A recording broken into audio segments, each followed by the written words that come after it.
Well, hey, howdy. Welcome to Camper and Dog Workshop. All right, I was asked to do an overview of the two lanterns I built, customs, the Bull and the British Bulldog. So here we go.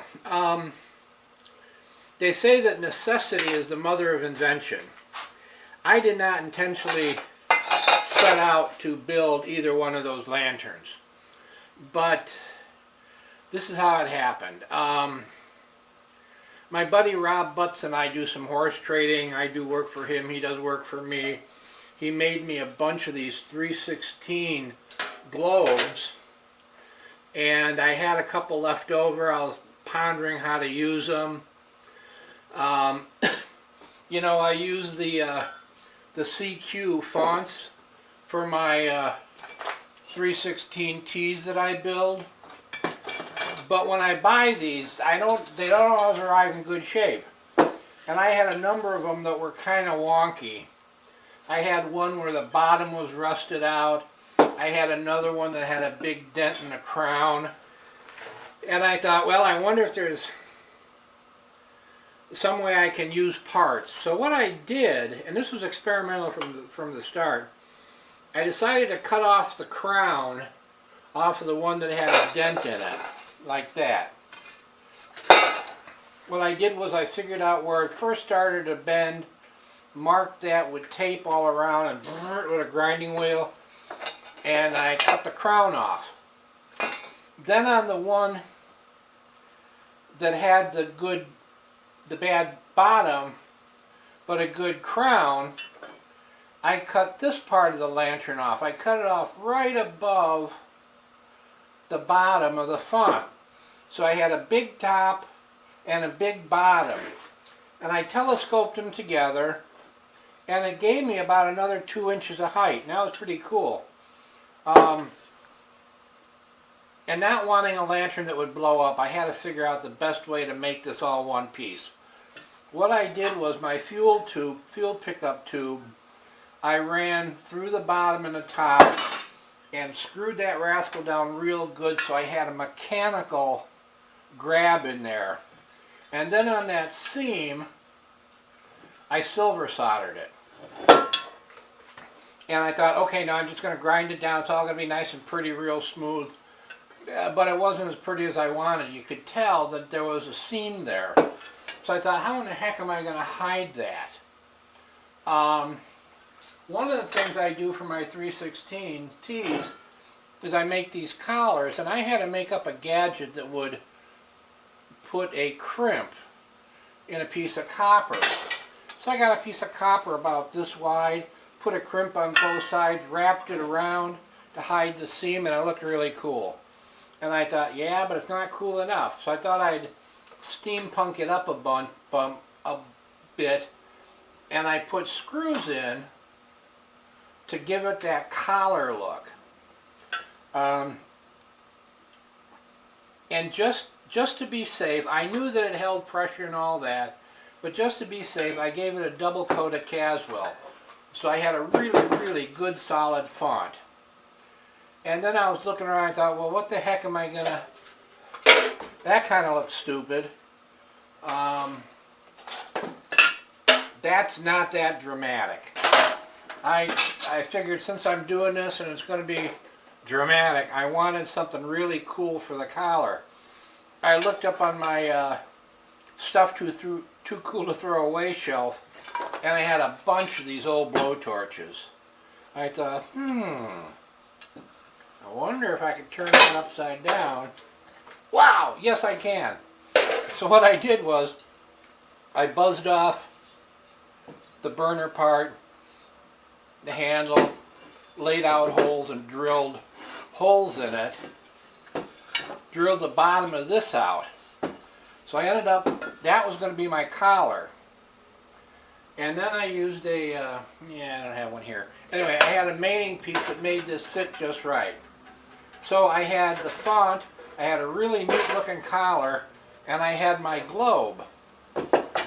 So I thought, okay, what am I going to use for a burner? So I looked at on my 316 tees, I do a, kind of a tribute type arc burner. but it wasn't quite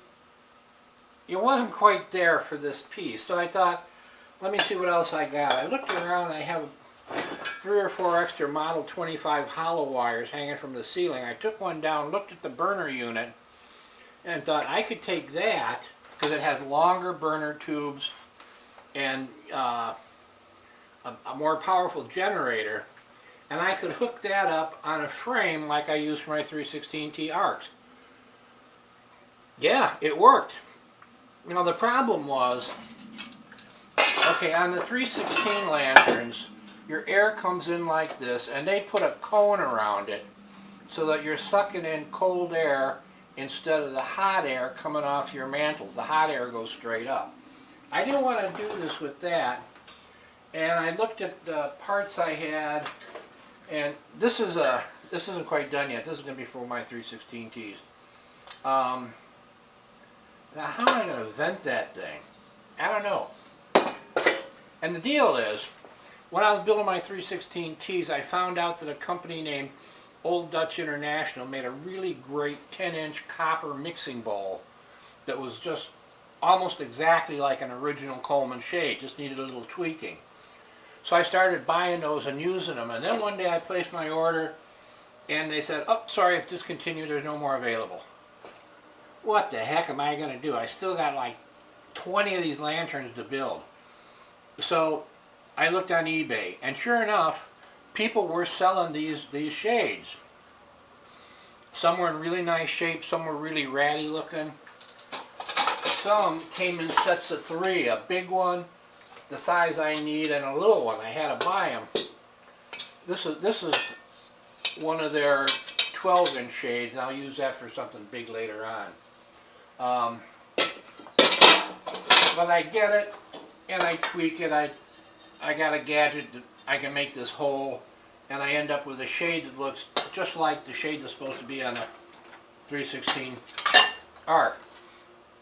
Problem is, on eBay, you don't always get good pictures, and 3 of the shades I bought were like this, which had a much higher crown. I thought, what the heck am I going to do with those things? So I threw them on the shelf and said, I'll figure it out someday. Well, someday came sooner than I thought. Holy snap and Martha, look at that. That's going to really look like the cat's meow.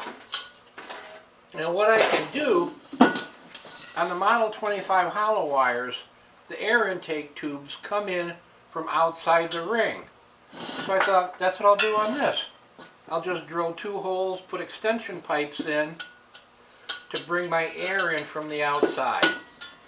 So that's basically how the Bull Series lantern started. I may make one more. I'm not sure if I'm gonna or not. They're pretty pricey.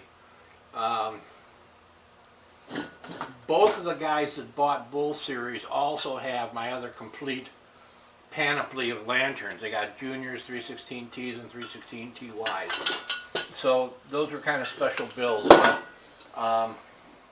That was the deal.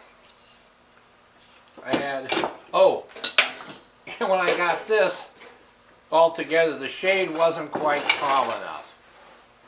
So I got a hold of Rob, and I said, oh, Rob, please, I'm in trouble, help me out. I said, I need a taller shade. I need a shade that's about 1 inch taller. He said, yeah, I can do that for you.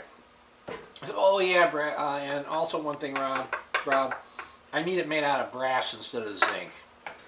There was a little bit of a silence on the line for a while, and I said, that'll cost a little more. I said, yeah, I understand, but do it. So he made the shades for those, especially for the Bulls, and they worked out really well. So that's basically the genesis of the Bull Series lanterns. It's the, I'm not going to cut this one off. It was the extended font. It was the blowtorch font for the collar. It was Rob's custom shades on top. And the high crown copper bowls that I bought on eBay. Now on the Bulls, I debated whether I should plate them or not. I thought, no, they're just going to look too cool if I do it in bare brass and copper. So that's what I did. And their badge, it says Each one has a badge on telling what it is. So that's the story behind how the bull lanterns were built. They're pretty time consuming. They're fun builds to make. I enjoyed making them. And as I said, I may make another one, but I don't have plans to do that anytime soon. Alright, so that's where we're at. Thanks for stopping by Camp Moon Dog Workshop. Y'all have a good, what is this? This is Wednesday. It's afternoon now. Have a good Wednesday afternoon and the rest of the week. Stay out of trouble. Bye.